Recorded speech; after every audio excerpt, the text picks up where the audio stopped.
Warning, this video may contain graphic content such as sexual scenes, violence, gore, boobies, and the rest of the fun stuff. Unfortunately, YouTube won't allow that, so we'll try what we can. Please be over 18 to view this video, and don't say we didn't warn you. Endlessly searching for an original sound. Hey guys, welcome back for more First Degree, my little weekend videos. Amnesia's taking a small break, but you will see it every other time. Let's continue. October 17th. It's actually a pretty good demo. Oh great, just the thing I want to hear first thing in the morning. I really ought to get an alarm clock so I can keep that shit on silent. If he needs me that badly, he can leave a message. I see him in about half an hour anyway. What could he need at 6 in the morning? Key climbs under my leg and makes herself comfortable on my lap as I glance at the phone again. Best case scenario, he's calling me to cancel class and letting me know I can sleep in. Worst case scenario, he wants to hook up before class even starts. Either way, I figure I can handle it. I unwillingly answer the phone. Please tell me I can go back to sleep. Why? What'll that get me? My undying love and affection. Well, now I'm tempted to let you go back to sleep. It's the first day of class. What is so important? I need you to replace me, but just for the first class. You're fucking kidding me. I can't believe they hired you. Let me guess, you were out drinking last night. Do they know how fucking irresponsible you are? You could have gone with me. I called. Yeah, you probably did, but I was busy being an adult. I had work in the morning, tutoring in the evening, and then went to sleep knowing I had class today. And here I thought you missed me as much as I did you. Oh, don't pull that with me. If you missed me, you would have been here and not out partying with whatever slut you picked up. I picked you up once upon a time. Do you really want to go down that road? Just tell me what I have to do. Pass out some syllabi, give them a reading assignment, and drop the name cards by my office after. I'll have a special reward for you, Dove. It better be damn good. It is, and it also involves me naked. I'm partially interested. What were you even doing on a Sunday night? Wishing I was with you. But, of course, you never answer my calls. Your fault for setting the most annoying ringtone ever. It's not my fault you haven't learned how to change it by now. It's literally 2 keystrokes. But of course, I like to think you just pretend not to know. And maybe in reality, you sometimes curl up with it on lonely nights to remember all the good times we had, and all the good things I made you feel. You're so full of yourself. Oh, come on. You have time to play a little. What are you wearing? No, I don't have time to play. I have to... I'm telling you, the class can wait. Now tell me what you're wearing. I look down as if I have to confirm it with myself and feel the flush both in my cheeks and down my neck. Even my chest is red. I pull this shirt closed as if he might be able to see it. Just a shirt. It's never just a shirt, Dove. The devil's in the details. It's one of your old shirts and some boxer briefs. That sounds enticing. Did you really just call to get yourself off? Not at all. I was going to return the favor as well. Go ahead, ask me. What are you wearing?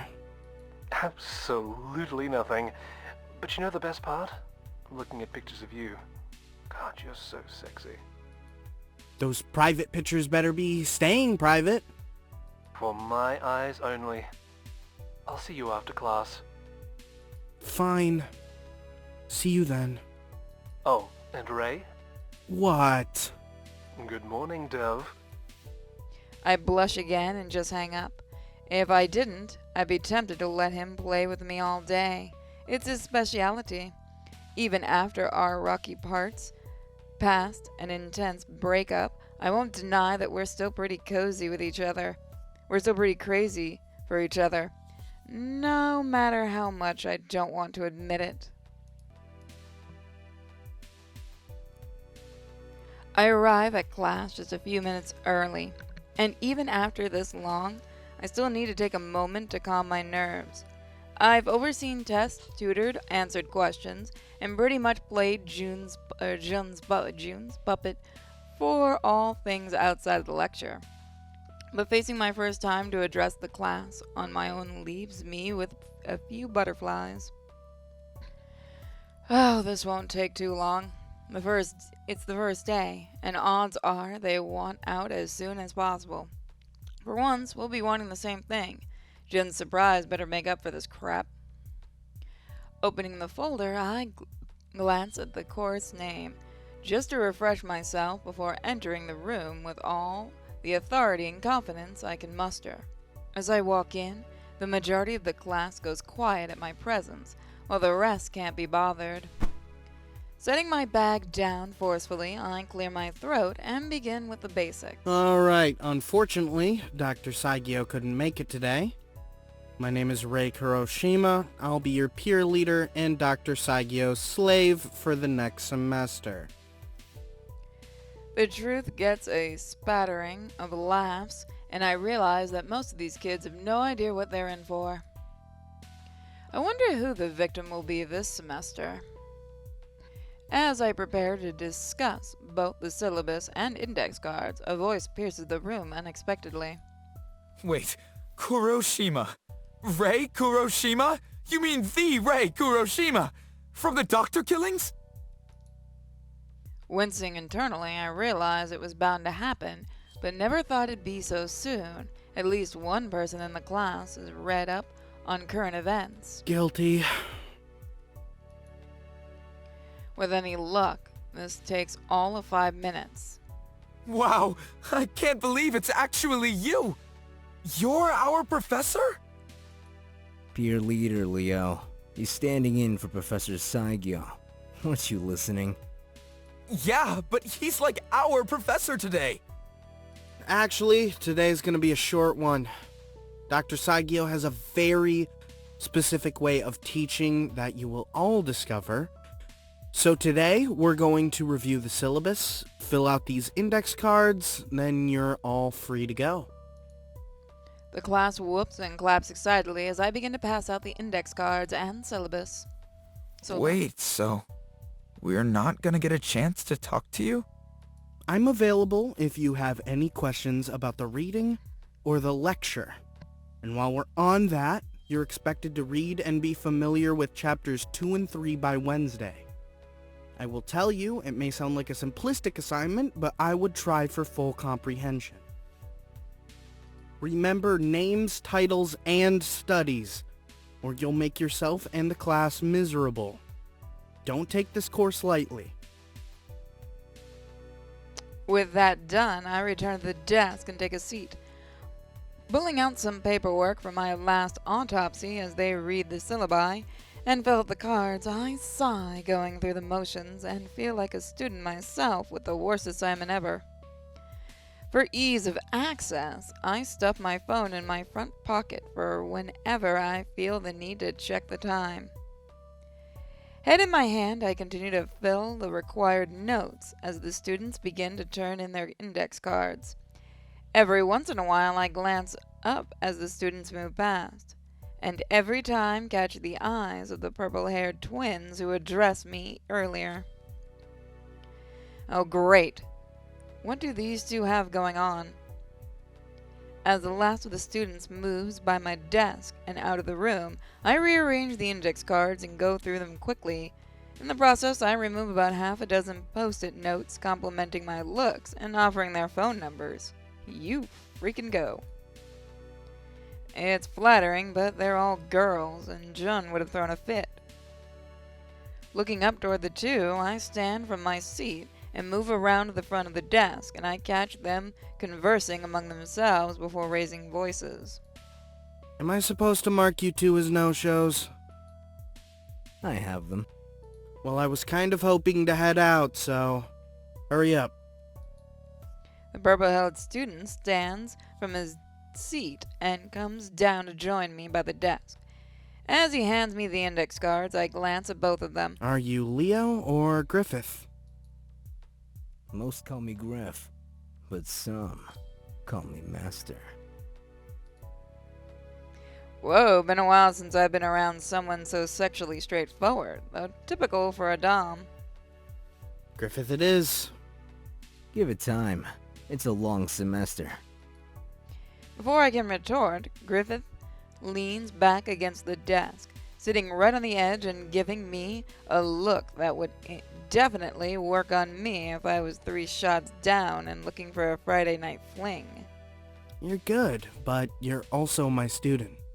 All the more reason to be a little dangerous, don't you think, Ray? Kuroshima. Whatever you prefer.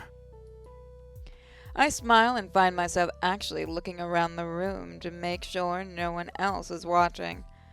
The partner in crime is still looking from his seat, and the rest of the room is empty. Before I can turn my back, a hand grasps my shirt, and Griffith pulls me to him. Thrown off balance, I'm forced to catch myself on the desk and wind up, standing between his legs, looking into his emerald gaze. Griffith holds my chin and guides my face to his. Tell me you're free to have a little fun later. Sorry, I'll be busy. Look me in the eyes and tell me I'm not worth canceling for. God damn, he'll know I'm lying, though I am pretty curious at what he's offering. Griffith leans in and I can feel his breath on my face and his thumb smoothing over my lips. His touch is gentle and seductive. Losing myself in his grasp, I start to lean in on my own accord, asking wordlessly for a kiss. Another body slides in behind me and rests a chin on my shoulder. Griff, you can't keep him all to yourself. Technically, I saw him first. Griffith smirks as Leo begins to grind lightly against my ass. And just like that, I'm caught in a compromising situation that is both damning and totally what I want. I thought you said it was going to be a long semester. Never said we couldn't wait to get started. Next class in here isn't for another hour. I could lock the door if we want to have some fun. Unfortunately, our TA here said he has other obligations. Aw, no fun. I guess plan A didn't work. Griffith places a hand on my chest and fingers slide down my stomach. Before I know it, my phone slips from my pocket. He tosses it over my shoulder and I instinctively reach for it. Griffith grabs the front of my shirt and pulls me closer. With his other hand, he captures my chin, forcing me to look at him. Don't worry about that. Leo's just gathering your info for the next time we want to get close to you. We were kind of hoping you might just give in now, but it looks like you'll need some breaking in. Breaking in? What are you talking about? Well, in our off time, Leo and I like to play little games with each other. And occasionally, if they're worthy, we invite others to play with us. I decided the minute you walked in that maybe it wouldn't be too bad to have a squint as a pet. Griffith's finger traces my chin and then down over my neck, circling my Adam's apple before sliding his finger around my throat. I definitely think this neck of yours could use a collar. I could find lots of interesting ways to use you, especially when we want to pick your mind about the doctor. Just 2 words pull me out of my daze, and I narrow my eyes in confusion. What does the doctor have to do with me? Oh, don't worry. I definitely am enjoying that face of yours, but I'm also curious about what's in that brain. We know you work at the agency, And we also know that you're the prodigy paired with the distinguished Detective Steele. Okay, got it. There are easier ways to get my information. You don't have to treat me like your next conquest. I try to pull away, but Griffith's fingers tighten. Reaching up, I grab his wrist and meet his gaze angrily. Get your hands off me! I'm not your fucking toy! You sure seemed like one a minute ago. Look, I'll admit your pretty face, but I need more than a pillow princess. Don't think you're high quality. Pillow princess? High fucking quality. Fuck you and your fucking ego!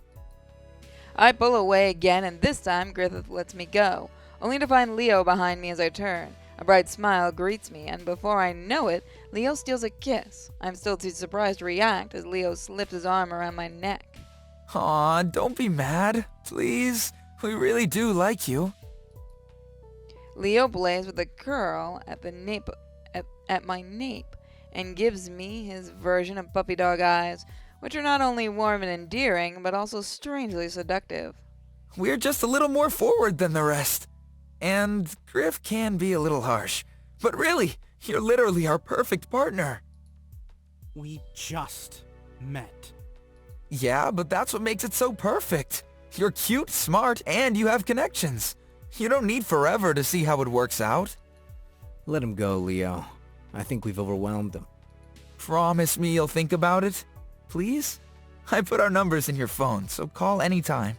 First off, I have no idea why I would need to call either of you. And secondly, you're students. I'm a peer leader. I'm here to help you pass the class. That's it. But we're more than just students. Would you give a call to students who are obsessed with the doctor's case? Looking back over my shoulder, I give Griffith a look. Bullshit. Griffith sits cross-legged on the desk, a phone in one hand and gesturing to Leo with the other. Binder. Looking back at Leo, I see him rustle through his bag before he pulls out a well-worn spiral notebook. This is everything that we've gathered on the case so far. Unfortunately, we're limited by just public info and some random rumors that we've picked up from the web. We've also been looking at similar cases, looking for any parallels or similarities that could speak to the current case. Leo gestures with the notebook, and after a brief hesitation, I take it and flip through. At first, there's nothing impressive, just some snippet articles and a few interviews printed out from various sources, but towards the back, I start to see true evidence of involvement. Handwritten notes and possible timelines are mapped out in great detail, and as Leo noted, evidence from previous cases is presented and possible linked to the doctor's current methods. This research is thorough. If you included a few more current interviews and maybe a bit more data, this would be enough for your master's thesis. I told you we were serious.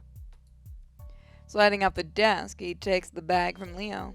Next time the three of us get some alone time, how about we exchange files?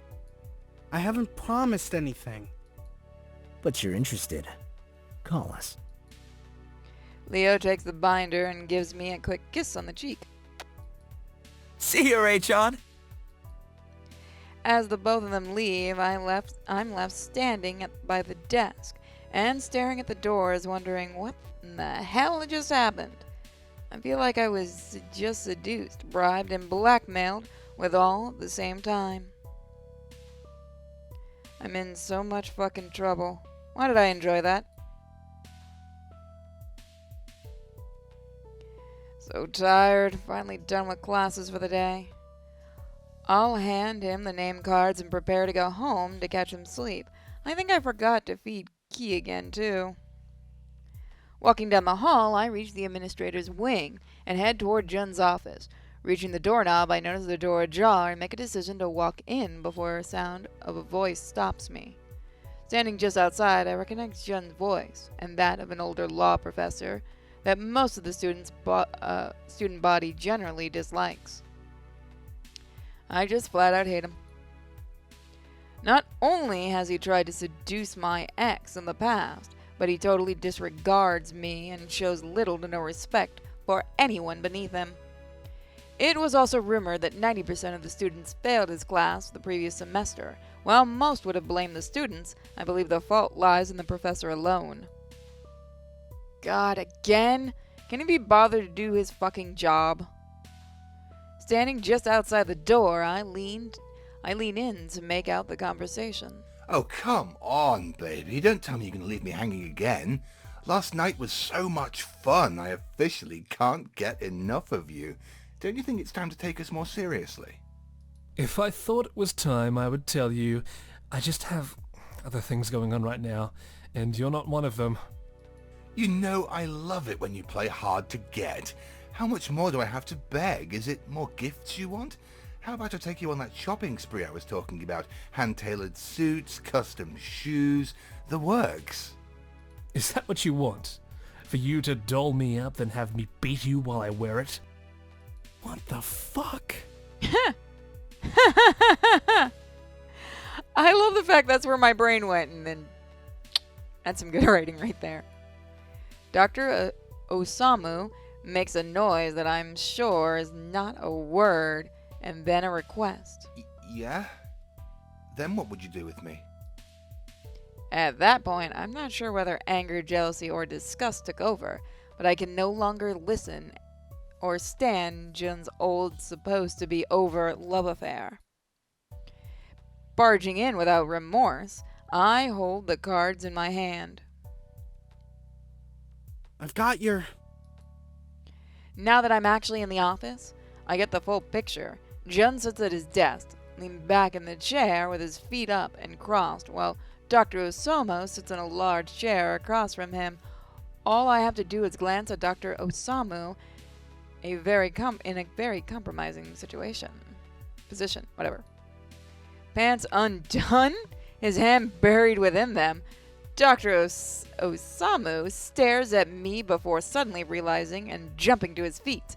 Putting his back to me, he hurried to put himself back together while trying to mumble something between apology and a curse.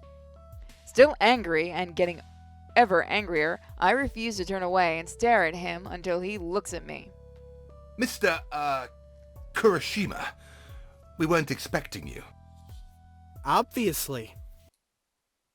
Heh, I can yell at them. I'm going to be a dick. I would think you'd have the courtesy to knock. Oh, that's alright. From what I heard, it seemed kinda juicy. And you look like you were pretty comfortable, so... why don't you take another seat? I'm sure I have no idea what you're talking about. Fine.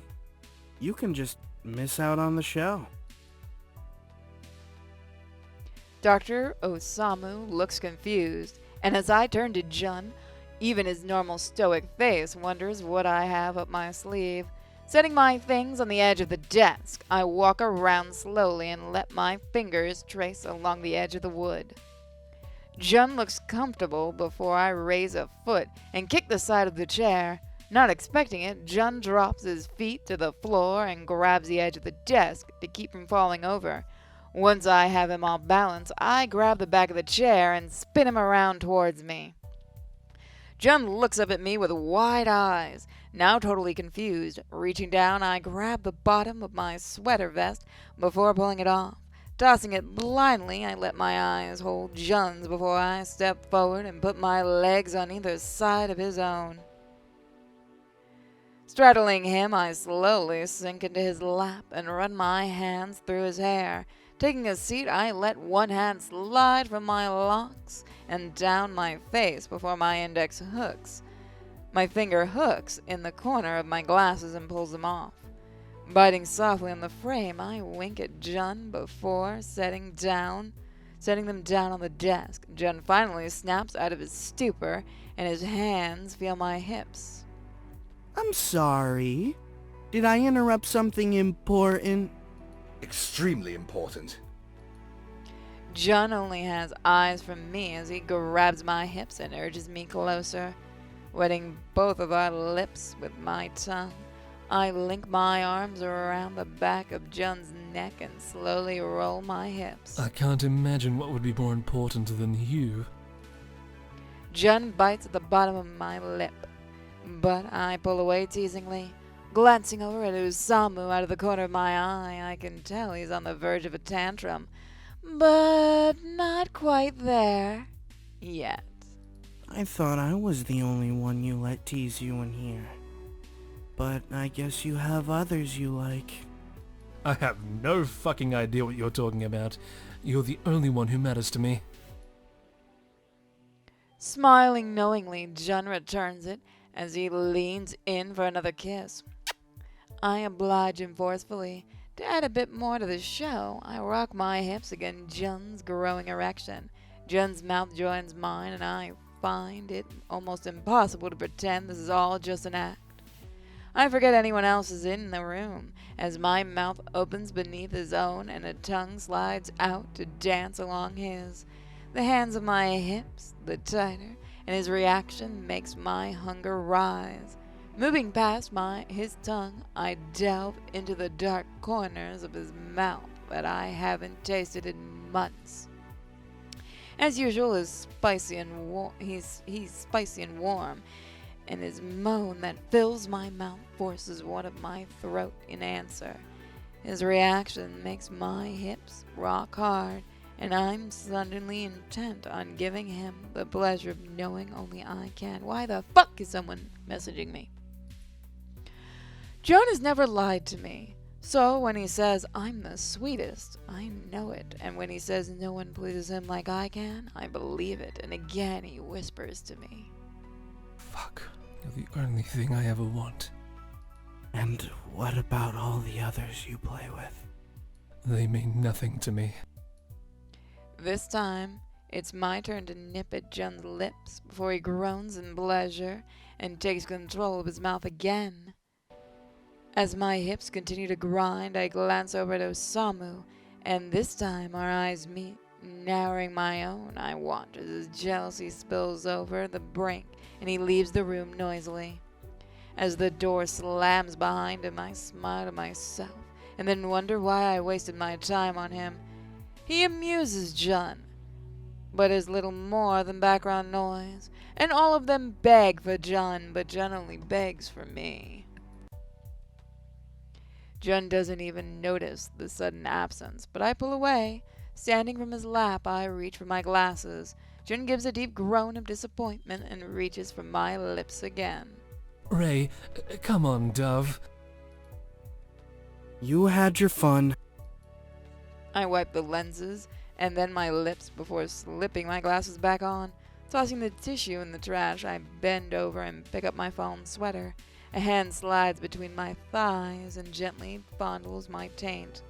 Standing up, I turn and sharply strike Jun's cheek. Jun winces in pain and rubs his stinging skin. Hey, that hurt. Barely. You know our rules. It's over when I say it's over. Even if you do make me hard. Hard to stop after you start something like that. I pull the sweater over my head and then fix it down over my chest and waist. I'm controlling myself just fine. I only stepped in to save your ass. Now you're acting like a dog in heat. Oh, if you had the view I did, I doubt you'd be so cruel to me. As I fix my collar and sleeves, Jun stands from the chair and makes his way over. Sliding his hands along my back and over my shoulders, he starts a slow, deep massage that puts his hands to work in a way more seductive than any groping. That feels good. See? I haven't forgotten the things you like. I could put you to sleep like this. Oh, I wish. Jun continues to work my shoulders before placing a kiss on my nape and whispering against the skin. Why don't you stay with me for a while? It feels like forever since we've been together. I'm not gonna sleep with other guys. That's what it means when you're exes, June. You don't get to have me to yourself anymore. But I miss you. Pulling out from under his hands, my heart is racing, but I keep it together long enough to retrieve the index cards. Using them as a barrier between us, I hand them over. They're a good group. There's lots of potential ass-kissers, enough troublemakers to entertain you, and a pair of horny twins who definitely won't deny you the afternoon quickie. Yeah, no thank you. You say that now. $50, you're fucking them by midterms. I'll take that bet, but instead, you spend winter break with me. Deal. There is no way you win this. Is that your going rate nowadays? $50? 'Cause, I've got 100. Fuck you, June. But I'll take that 100 for babysitting your 73 kids. Jun sighs and pulls out his wallet. Holding out the money, Jun gives me a smirk as I slip it from his fingers. I expect that's part of a down payment for the next time we're wasted. You know me. I've never made my little fox pay. Picking up my bag and notebooks, I head to the door and look back as I open it. And if I ever catch wind that you were desperate enough to sleep with that piece of shit professor, you'll lose my sweet little ass for life. Leaving the office, I pull the door closed and head home. Shit. What happened to the surprise he promised me? Key greets me at the door once more with a hungry mew. Whoop, wrong button. I know. Just give me a second. After filling Key's food and water bowl, my stomach reminds me that I had forgotten to eat lunch today. I prepare myself some food and then review my case files for a little while. When 10 p.m. hits, I undress and flop down on my bed, hoping that I can sleep in for once tomorrow. Well, we'll find out next time. This is a pretty nice-sized demo, so I hope you guys are all enjoying it. I hope you guys check out the creators. And give me some love if you guys enjoy this. And don't forget, if you want to request a game, there's the comments section down there. I take all kinds of requests. See you guys next time. Bye.